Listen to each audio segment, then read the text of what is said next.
we've had a great week of practice. I love how this team has responded. All right, Bruce, off we go from East Lansing. The question was, how would they handle Barkley in the kick game? Here they use the wind to bury it out of the back of the end zone. And the Nittany Lions just start at the 25-yard line. And you give a lot of credit to Saquon Barkley, rightfully so. But you ask the Michigan State staff what makes this offense go. They talk about the quarterback, Trace McSorley. He's really the key component to this offense in my mind, and it's because he's gutsy. He's the leader of this football team. He makes plays. He's tough. He's physical. He's not the biggest guy. He's the second leading rusher on the team, and he is a launcher, Joe. He's not a thrower, meaning when he drops back to pass, he's looking for the deep ball and the big play. This Penn State offense, number 2 in the Big Ten, averaging 40 points per game. They throw incomplete on first down behind Juwan Johnson, and it's 2nd and 10. Trace McSorley, a junior from Ashburn, Virginia. James Franklin thought he had, after that team meeting Sunday, his best week of preparation heading into this one.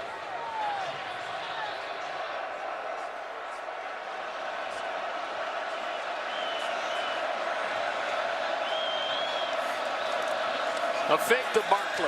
Back-to-back throws. And this one is caught. Going up the ladder to get it is Mike Gesicki, the tight end, for a first down to the 41. What a season this kid's having. He's a big, tall target. He's got that volleyball background. And what makes him special is how he goes up and high points the football, yet he still has the body control to get a foot inbounds for the catch. Yeah. Rare you see a guy who's 6'6", that sort of ability. I was wondering if we're going to get a whistle. Placed under further review. And we will just before that ball was snapped. And what the key is going to be here, Brady, is I think that was a toe-to-heel situation. Got to have the whole thing come down inbounds. What do you think? He gets the toe, that's for sure, but definitely not the heel. As he starts to gain control or possession of the football as he goes out of bounds. That's the problem when you're 6'6", your feet are too big. Cost him here. And the call on the field is that this is a catch. But they will throw it up to this Big Ten replay crew.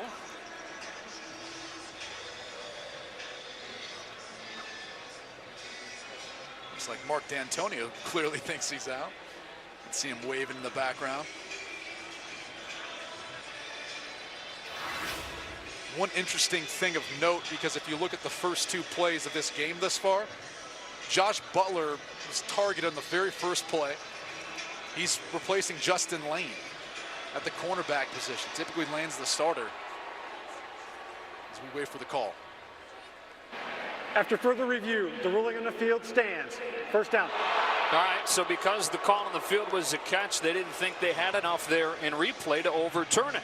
It looked like there might have been enough, but clearly the angle wasn't good enough to give the officials enough confidence in overturning that call. But Josh Butler, number 19, he's in for Justin Lane. They've targeted him twice now, the last 2 plays. He's the corner to the bottom of the screen here defending Juwan Johnson. McSorley shovels it across his body to Saquon Barkley, who's tackled by Joe Bacci on a gain of 4, 2nd and 6.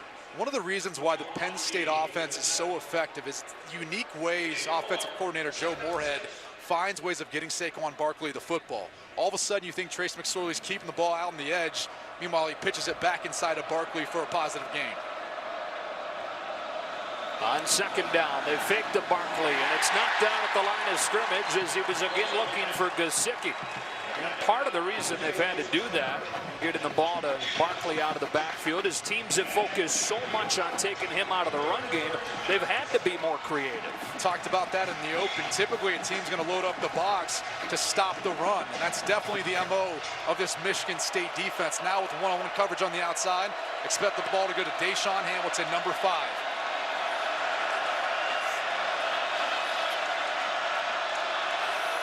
Opening drive for the Nittany Lions, and out of an empty set on 3rd down, McSorley hits Barkley, crossing the field for a first down into Michigan State territory.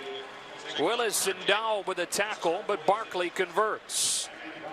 Anytime they can get Saquon Barkley touches, and you're going to see him run across the field, a little shallow cross. they're going to find a way of getting the ball in his hands. He's so explosive. He's such a good catcher out of the backfield. He could play wide receiver for this team if they wanted to. This is his first run of the day, and it's shut down by Naquan Jones, part of this strong defensive front for the Spartans. A defensive front that hasn't allowed a 100-yard rusher this season. It is one of the nation's top run defenses. And last year, as we touched on off of the top, they held Barkley to 14 yards on the ground, but still got rolled 45-12 in that game because McSorley had a field day. 376 yards and 4 touchdowns through the air. Throws too tall, missing a wide open DeAndre Tompkins, and it's 3rd and 11.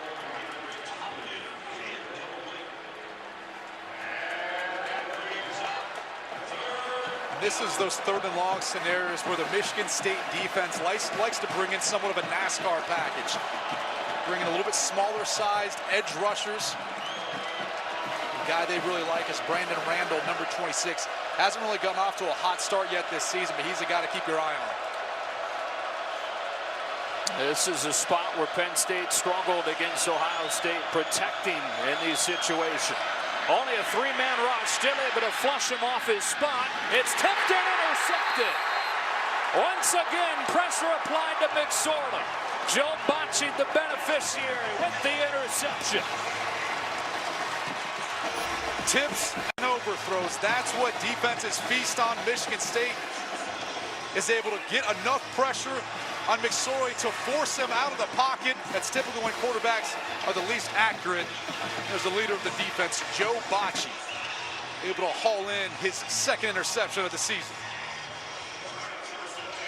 And so the Spartans take over for the first time at their own 27-yard line. One of the nation's youngest teams. They've been a big surprise sitting at 6-2. 4-1 in the Big Ten, still in control of their own destiny in the East. Lewerke scans the field and has Felton Davis III.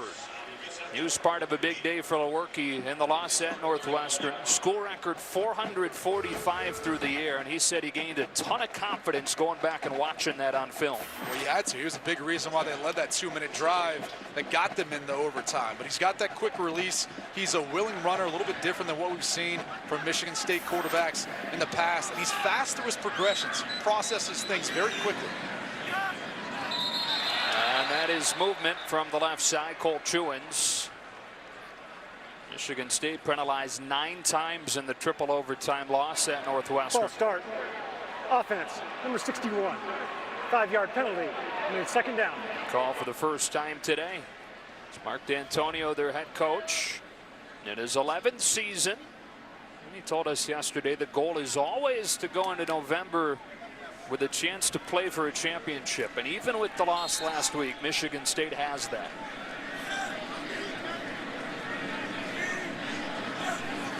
On 2nd down, pressure coming. Lewerke trying to scramble away from Koa Farmer. Turns the shoulders and throws incomplete.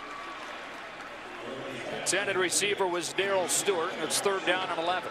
Penn State is so good at holding their water, and then they bring a pressure right at the snap of the football. Lewerke sees it. No one's accounting for him in the pass protection, so he's got to make a play with his legs. He's almost able to find Stewart downfield, but not enough. Now in 3rd and long. Typically the scenario, they like to try to work to Stewart. They like to try to get Felton Davis isolated in a one-on-one scenario. Davis to the bottom of the screen, defended by Christian Campbell. Pressure comes out of the secondary, and it's L.J. Scott hurdling his way for a Michigan State first down. They really want to get L.J. Scott going, a guy who early in his career looked like a star. Watch the free release out of the backfield, and the Penn State defense drops him. That should be Koa Farmer. As they try to adjust, we've seen Saquon Barkley jump over some people so far this year. L.J. Scott says, yeah, I can do that too. And you mentioned the comparison to Barkley. 2 years ago, both these guys were freshmen breaking onto the scene, and there wasn't a ton of separation between them. But Scott has struggled this year. A big part of the reason has been holding on to the football. His first carry goes for 3 or 4. He fumbled last week. He's lost 7 fumbles in the last 17 games now. There's a flag down on this play.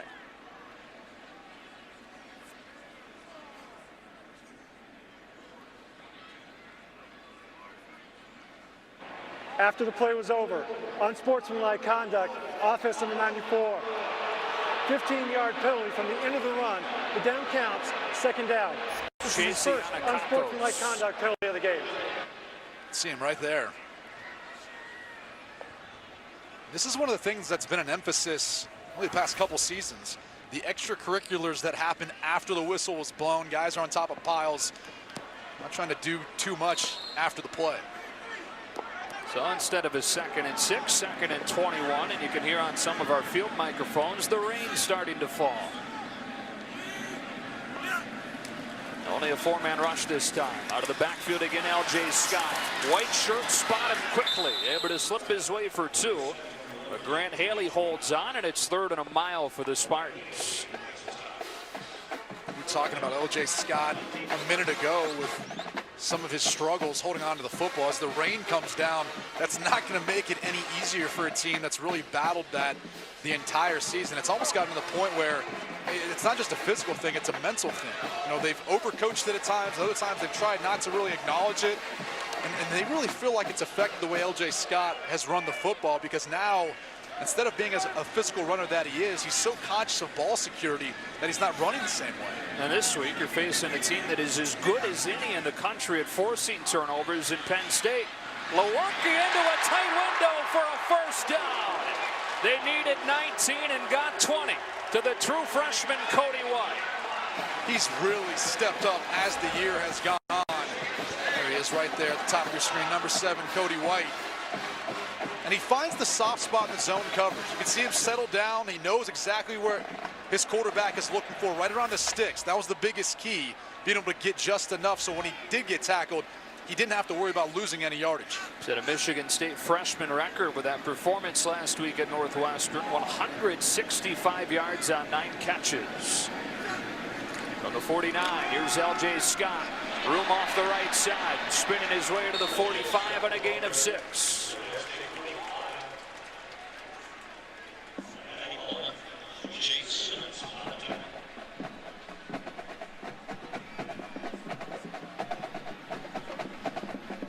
This Michigan State offense only better than Rutgers and Illinois in the Big Ten when you're looking at points output. A big part of the reason they've struggled is this ground game, which they expected to be a strength coming in.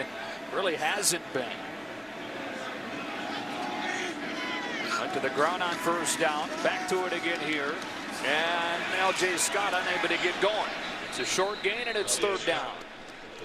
It's a young offensive line they're running behind. 2 freshmen, 2 other guys that are in their first years as full-time starters. Really, it's just Brian Allen at center who has any kind of considerable experience. He's been the leader up front, done a tremendous job for this young group in communicating all the calls, passing it down the line, making sure they understand their assignments. You don't see a ton of MEs or mental errors from this offensive line group at Michigan State. Spartans have converted a couple of 3rd downs on this drive. Here's 3rd and 2. Cole Farmer on the blitz. Into the vacated area goes Cody White, but it's knocked out of there by Troy Apke. They had exactly what they wanted, throwing the slant to White, but Apke knocked it out. They bring the pressure, so you see what comes in behind, a little quick slant route to the true freshman in Cody White. But Troy Apke with the experience, he knows exactly how to time up that hit and get his hand in on the football to disrupt the conversion. Apke had maybe his best game last week in the loss against Ohio State. Career high 8 tackles. DeAndre Tompkins back to return this punt. Fair catch taken inside the 10. And the Penn State offense back to the field with Saquon Barkley on the other side of this break in a top 25 matchup from East Lansing.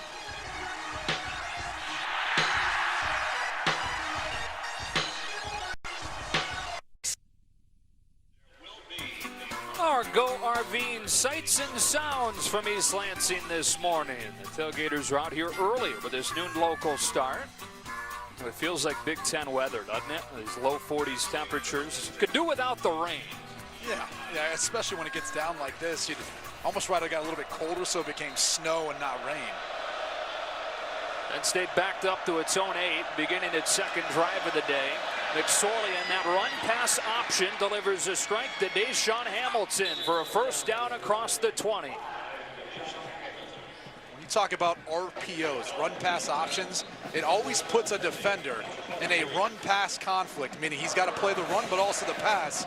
And that player for a good portion of the day is going to be number 5, Andrew Dowell.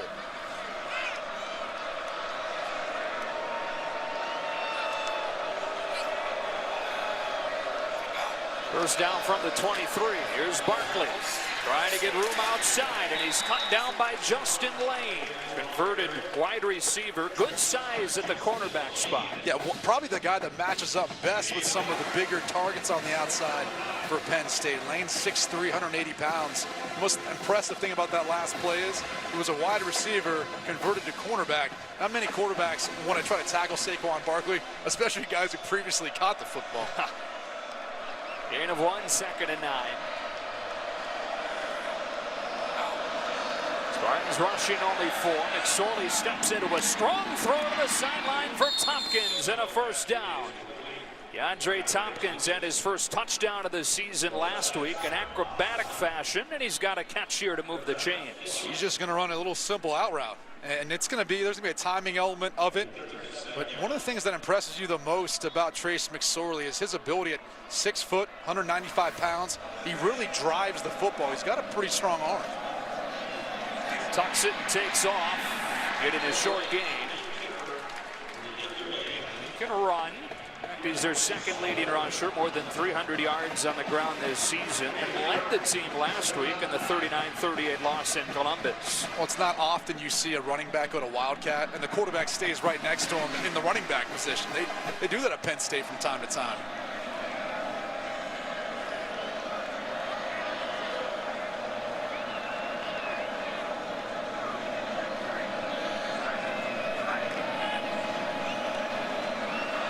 They go, ready to snap it to Barkley. And Barkley throws it for a first down to Gesicki. How about that design from Joe Moorhead and the Nittany Lions for a first down? What can Barkley not do? Watch the shift. And that's the Wildcat we're talking about. Trace McSorley, he's a legitimate run threat, but then it's a little pop pass to Gesicki. So many things you're concerned with and have to worry about with Penn State. Now back to the play action game, and Tompkins with another reception. That's a Penn State first down. We've mentioned Joe Moorhead a couple of times in his second season as the O coordinator after 4 years as the head coach at Fordham, but a very revolutionary offensive mind when it seems like you'd think that everybody's figured everything out, right? There's only so much you can do. He keeps coming up with new wrinkles to add in.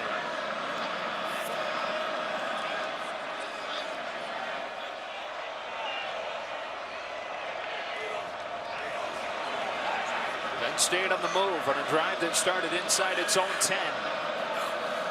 With nobody at the second level, McSorley looks over the top and delivers a strike for Hamilton. He turns the corner for a touchdown. Just like that, the Nittany Lions march at 92 yards to open the scoring. The thing you got to love about it, as a former quarterback, his progression. He was patient. He saw it coming the whole time. It's going to be a little in route across the field.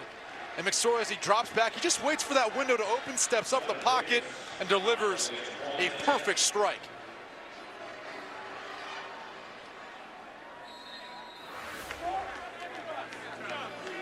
So Deshaun Hamilton, who has more catches than anybody in Penn State history, adds one here and gets in his 6th touchdown of the season.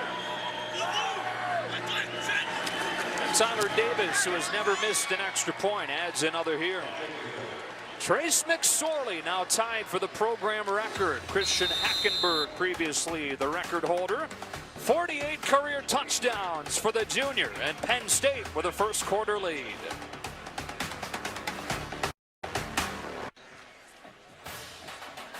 Fox College Football is sponsored by Volkswagen. Why settle for an SUV when you can have an SUVW? And by Allstate, official protector of college football fans. Now, it looked like the ball might have been coming loose near the end of this run from Deshaun Hamilton, and in fact it was jarred out of there, but it looks like Brady, he regained possession before stepping out of bounds, which would have made it a touchback had he not. Yeah, I think the tough thing would have been, look, it was called a touchdown on the field. We already saw a close one earlier in the game. It would be pretty tough to overturn that based on the call on the field. Tyler Davis to kick it for the first time. This is Connor Hayward, freshman, bringing it out from the 5, and with some room off the right side, he's out to the 30. Lowering the shoulder on the kicker Davis. There's a flag that flies in at the end of the play. I've seen a bunch of these already. Talk about capitalizing the end of a run.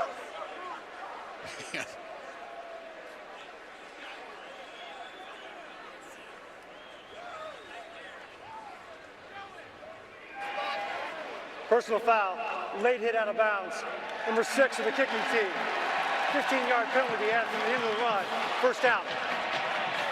And so the Spartans will be set up well at the 45-yard line. And his late hit after Connor Hayward lowers the shoulder. Back to East Lansing in a moment.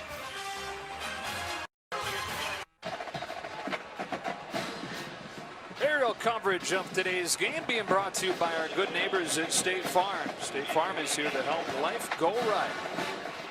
Back in East Lansing, Michigan. 7th-ranked Penn State, the reigning Big Ten champions, trying to bounce back from their first regular season loss in more than a year. Heartbreaking fashion in Columbus last week. And the Spartans, meanwhile, pleasant surprise around here with a 6-2 start, still in control of their own destiny when it comes to the Big Ten East race. Lewerke down the seam has Stewart for a first down into Penn State territory on a gain of 16. Whenever you play split safety coverage, that's going to be the area of the field you got to attack in the passing game. And Brian Lewerke has really found something after a record-setting performance last week on the road. Back to throw again, down the seam again. This time Felton Davis inside the 20.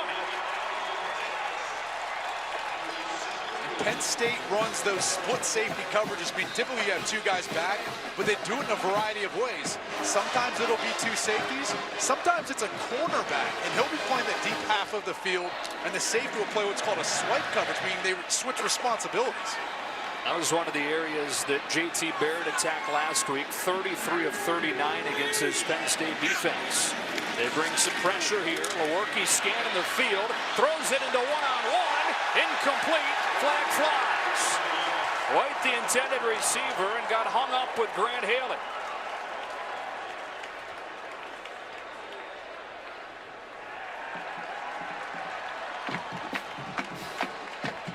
If they do, in fact, enforce this, it'll make it first down and goal for Pass Michigan State. Defense number 15. 15-yard penalty from the previous spot. First down. Well, Brian Lewerke wanted to work for his red zone target, Felton Davis. So if you watch his eyes, he's going to look first to the right. And once he realizes he doesn't have him because he's got safety help from Marcus Allen, number 2, he goes back to the left, and you see him kind of just basically throw it up to Cody White. There's a little tugging and shoving going on both ways there, but again, it was all because of the initial plan breaking down and not having Davis. Brady, this was a spot last year where Michigan State couldn't figure it out against Penn State. 0 for 4 in red zone trips trying to get into the end zone. This time they toss it. L.J. Scott, stiff arms, in trouble with a flag down and toppled at the 3. Penalty flags all over the place. Michigan State offense has struggled to find that this year. Ranked 100th in the country in scoring in the red zone. This is already going to be the 3rd penalty on the Spartans. Holding. Offense, number 70. 10-yard penalty. Repeat, first down. Tyler Higbee. Right there. Let's keep an eye. He's working on number 30. He climbs up to Apke. Clearly you can see him kind of hook his arm. But not much there anyway. Penn State really doing a good job of setting that edge, not letting L.J. Scott get to the outside. We've mentioned a couple of times last year's game between these teams, and the Penn State ran away with it 45-12. Michigan State led at halftime 12-0 on 4 field goals, having settled for field goals every time they entered the red zone. So they'll redo first and goal from the 12 and fake it to Scott. They'll throw it back to him. End zone, touchdown! Beautiful design, and the Spartans answer back. Although there is a flag down at the goal line. Well, Kevin Jarvis, the true freshman who's playing right guard today, was downfield. It looked like he was past that 3-yard barrier downfield. I would imagine that's what the officials are talking about right now.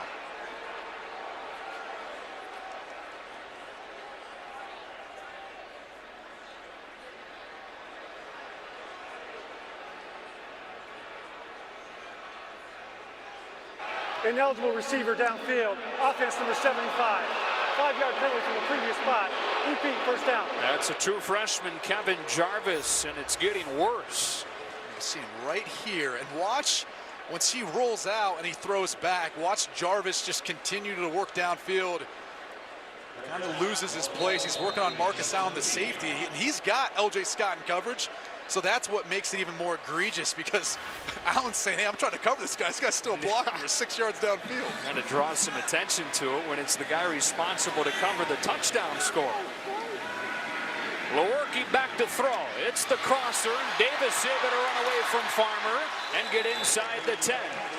Second down and goal as Felton Davis has had a nice start to this one. Don't be shocked if they don't come back of trying to find a way to target Felton Davis. He's 6'4", 195 pounds. He's very good at high pointing the football. Sometimes they'll just throw it up to him. But of the 6 red zone completions, that's his 7th now on the season. 6 of them have been touchdowns so far this year. How about that catch he made to tie the game in the 4th quarter last week? It's on a sluggo concept, a little slant and go. It's at the top of your screen. With a size advantage he has against just about everybody. Lewerke goes the other way. Stewart goes up to catch it. Touchdown, Michigan State. Overcoming a litany of mistakes on this drive.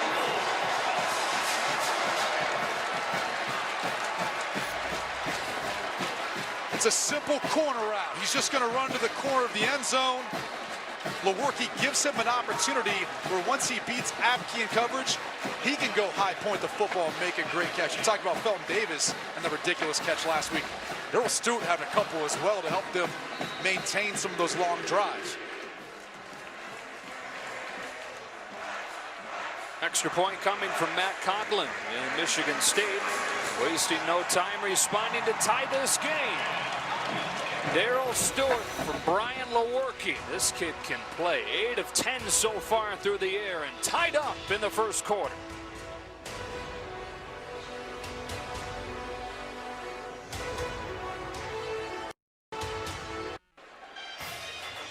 Fox College Football is sponsored by State Farm. Here to help life go right. Back in East Lansing, mid-40s today. Chance of rain, but it's holding off for now. They're tied at 7 late in this 1st quarter. Michigan State able to get in the end zone, and it feels like a really big deal that they did. That could have been a momentum squasher with all the penalties they had once they moved inside the 5. I was curious to see how both teams would respond after losses. Michigan State's already suffered a loss this year, and I think we saw them kind of get back on track offensively and defensively after the early loss to Notre Dame. But Penn State, after the first loss, we'll see how they respond here. Barkley, as it bounced off his hands, and Michigan State dodges a bullet that he doesn't get an opportunity to bring that one out. Time now for Craveable Moments, sponsored by Dr. Pepper. Here's Bruce Feldman. One of the cool traditions down here for Michigan State is the phalanx formation. You see the interlocking that they do with the players when they come out. It started about a decade ago when Mark D'Antonio's first year. He asked longtime strength coach Ken Manny to speak to the team. He's quite a history buff, as I found out yesterday, and he talked about the ancient Spartan formation that he said is all about unity, and he said the team has really bought in. It also helped that back then the movie The 300 had just come out and the players were all the rage about it, and it's really caught on here. All right, Bruce, first down for Penn State. Here's Gesicki with some room, and Gesicki lowers the shoulder close to a first down. Yesterday, Bruce said that he's going to go check with the strength coach on what year that started, and an hour later he came out with a whole lot more than that. McSorley on the last Penn State drive. That's Christian Hackenberg for the most touchdown passes in Penn State history. It's an injured Michigan State player. It's Mike Panashuk, one of those tone setters up front on a very strong defensive line. He's a big reason why linebackers Joe Bacci, Chris Fry, Andrew Dowd, he's one of the reasons why they can roam around free and run unblocked and make tackles in the running game.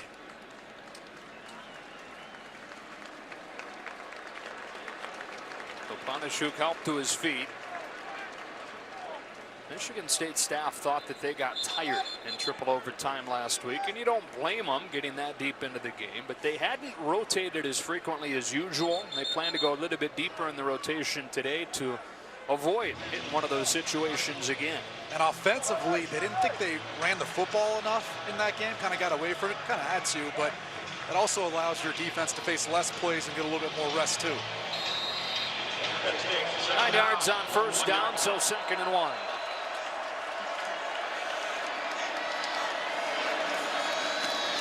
Barkley sticks the nose down and gets close to the marker.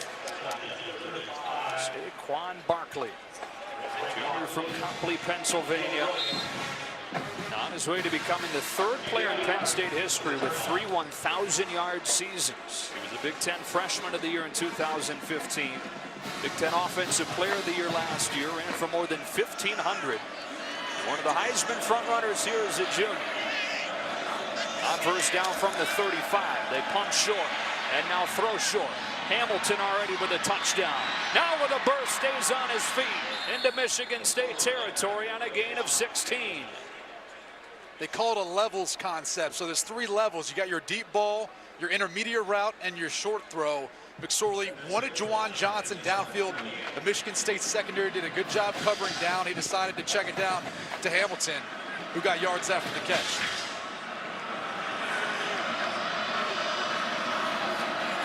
McSorley retreating and throwing low. Chris Fry applied the pressure. Saeed Blacknall, the intended receiver. And a Penn State offense that on the season is almost perfectly balanced. So far, 14 pass plays. Make that 15 with that one. And only 2 design runs. It's Michigan State loading up the box. They're putting that additional defender down around the line of scrimmage. Saw them bring a pressure on the last play, something Ohio State did in the second half that helped limit Barkley's production. Another pass. Zips one for Hamilton, who hangs on despite a big blow. First down, Penn State to the 29. Well, you can see the elements of the play action pass. Watch these guys all of a sudden suck up on the run, and it creates bigger windows in behind in the passing game. That's why offensive coordinator Joe Moorhead loves the RPO game and loves the play action pass. All the effectiveness and attention that Saquon Barkley gets, it helps open things up in the back end for Trace McSorley. He's found Hamilton 4 times already. First down and 10 from the Michigan State 29. A little more room in the box this time. They'll still throw it. Hamilton again, but drops this one. Picking on David Dowell, 2nd and 10. When we talked to Joe Moorhead, one of the things he discussed was he said, hey, we're not going to be able to have a 12-play methodical drive down the field. We're going to have to take shots. We're going to have big plays. Now, that's just what Michigan State forces you to do. We talked about that big day McSorley had last year with the 4 touchdowns. All 4 were at least 34 yards. It was a full day of big plays for him against Michigan State. They split Gesicki out to the near side slot. McSorley looking in his direction and coming underneath with an incompletion intended for Johnson. Coverage from Justin Lane, 3rd down. They had the matchup that they wanted. Gesicki was matched up on safety, Kari Willis. Good coverage by Willis forced McSorley to have to look down to a shorter throw. Now in 3rd and long. It's still that area of the field where you look at guys like Gesicki or Deshaun Hamilton somewhere in that void in the middle of the defense.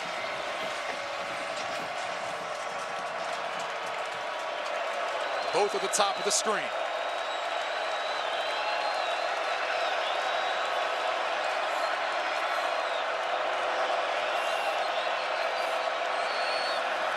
McSorley on a design run, bounces off initial contact and then gets helicoptered by David Dow.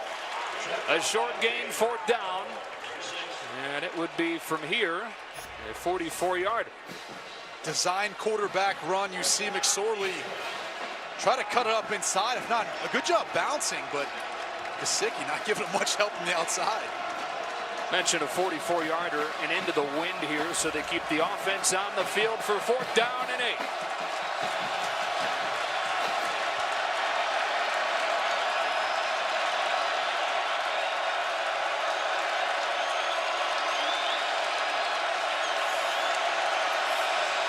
Spartans bringing it. McSorley stands in. There's Blacknall. Fights his way for a 1st down and a touchdown. Saeed Blacknall goes for 27 yards. Not just a 1st down, but a tie-breaking score. And all the missed tackles from the Michigan State defense. We saw that last week in their loss to Northwestern. We talked about them getting tired, getting run down a little bit. In this case, just Blacknall being able to make a play and fighting through tackles to get in the end zone. 2nd of the season for the senior from New Jersey. And Penn State, which is the best 1st quarter team in the country, has back-to-back touchdown drives, retaking the lead in this one. And given the fact that Michigan State brought pressure, look at the protection, look at the wall the offensive line creates for McSorley to get the ball out of his hand, but then it was the cushion. Because of the route, it allowed Blacknall the opportunity to have a little bit of a cushion. You would have thought Josh Butler would have got up on him a little bit more given the down and distance, but instead it's Blacknall then being able to fight through some tackles, getting yards after the catch for the touchdown. You know, Michigan State last week was able to shut down Justin Jackson, really good running back for Northwestern, but they gave up 368 passing yards, not with shots